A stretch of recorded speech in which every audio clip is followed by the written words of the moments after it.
Hey guys, I'm back, and this time today's lesson is about Dalton's points. Now, they're one of the most intriguing, sought-after points I know of, other than a Clovis, of course. And these Dalton points here are ones that I've created in my practice as being a flint knapper. And the reason that I'm making this little video is to point out a few things about the Dalton points. I'm sure anybody that's ever found one or lives in the area where they're found know way a lot more than I do. But the observations I've made, I'll share with you. And the first thing I'd like to show is this one right here. Now, there's a thing known as Dalton flaking. And this one right here really shows that pattern of flaking that Daltons are so famous for. Also notice the thinning flake that was taken away here, and on this side also. This side's not as good, but this side's a much nicer side. I made this one out of a rock that's this right here. This is some rock I got from Tony from Tennessee. I believe it's Dover. He picks it up out there and he'll sell you a whole box of it for real cheap, and it works great.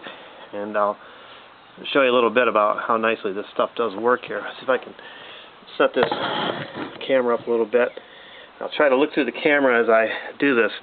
Now you can use, again, my tools of choice are either a piece of moose antler or a small hammerstone. If you use a hammerstone, what you need to do is find a good spot to start and then strike off a flake right here to get into the stone. As you can see, that takes off the whole end.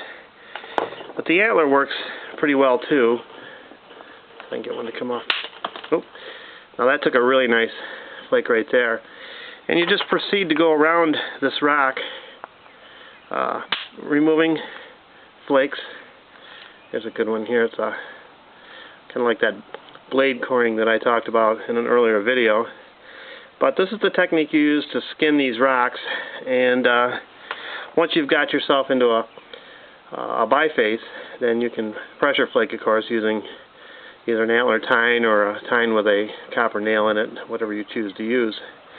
So getting back to the Daltons, this one here is the one that I made out of that material. And again, you know, these things just have a classic profile. Absolutely love the looks of a Dalton point. So this one inspired me to make this little video and share a little bit of my knowledge. Now, you notice the flaking. This one isn't truly beveled or anything. A lot of them are, and this one is probably like represents maybe only one or two sharpenings, because they definitely reused these points as much as they could. And as they kept sharpening them, they got a bevel or a twist, and that's what gave them that look like when you shot one it would spin, which is kind of a wives' tale. It wasn't really designed to do that, just a result of when you're removing flakes for sharpening, you just flip it over in your hand, you remove a series down this side, flip it over again, remove a series down this side, and that gives you the twist. Now you notice this one, it's got just a slight bevel. Very, very slight. So, there's one I made out of raw fort pane. This one here is kind of interesting. I believe the material's from Kentucky, and the fellow that gave it to me said that whoever gave it to him called it Mo Rock, because everywhere you looked, you saw Mo Rock. It's really nice to work with. I'm sure some of you guys can tell me what it is. But this is one I made, oh, let's see, what's the date? Back in 2008. And this has been kicking around in my workshop. I just didn't have the heart to part with it. Here's a beauty here. This one is Flint Ridge. This has some pretty nice flaking on it. And the color is just phenomenal on this material.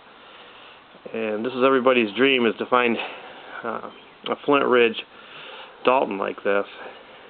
And one of the things you always notice is the area of the hafting or the tying on is always ground pretty heavily inside here and on the outside. And sometimes you'll see like a little projection on each side that shows how far maybe it was hafted into whatever handle was holding it, and then they would resharpen beyond that point. Here's one I recently made, and I think this might be some of Timo's rock, but I'm not sure. He could probably identify it. I just love the looks of this little guy, and this was a tough stone to work with.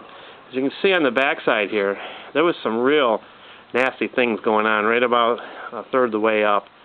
I did manage to thin it and get a flake to go up into there, and if this is something you needed for survival, this would really do the trick.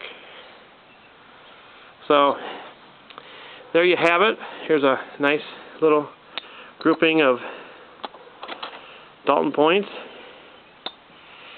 and I hope that you enjoyed this little video on Daltons. I truly love to make them, and I would even love more to find one.